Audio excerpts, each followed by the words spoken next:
ভাইরে, শুধু ইফতার আর সাহরি খাওয়ার নাম রোজা না। ইফতার করা আর সাহরি করার নাম কি না? রোজা না। এটাতে রোজার স্ট্রাকচার দাঁড়ায়, কিন্তু রোজা ফাইনাল হয়, কমপ্লিট হয়, পূর্ণাঙ্গতা পায় যদি রোজা রেখে আপনি মুত্তাকি হইতে পারেন, যদি রোজা রেখে আপনি হারাম কাজ ছাড়তে পারেন, যদি রোজা রেখে আপনি খারাপ কাজ ছাড়তে পারেন। নবী করিম সাল্লাল্লাহু আলাইহি ওয়াসাল্লামের সেই হাদিসের দিকে তাকান, তিনি কি বলেছেন? মাল্লাম ইয়াদা কাওলা যুরি ওয়াল আমাল বি, যে ব্যক্তি মূর্খতাসুলভ কাজ ছাড়লো না, মিথ্যা কথা ছাড়লো না, মিথ্যা কাজ ছাড়লো না, গুনাহ এবং পাপাচার এগুলা ছাড়তে পারলো না, ওই ব্যক্তির রোজা রাখা আর উপোস থাকা সমান। তার উপোস থাকায় আল্লাহর কোনো ঠেকা পড়ে নাই।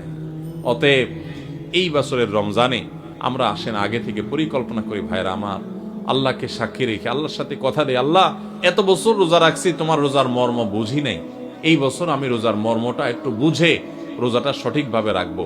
চেষ্টা করা যাবে না ইনশাআল্লাহ? আল্লাহ আপনি আমাদের সবাইকে তৌফিক দান করেন। আল্লাহ আপনি আমাদের সবাইকে মুত্তাকি বানায় দেন, মুত্তাকিদের ইমাম বানায় দেন, আমাদের তাকওয়া অর্জন করার তৌফিক দান করেন। আল্লাহ হারাম ছাড়ার তৌফিক দান করেন, হারামকে না করার তৌফিক দান করেন।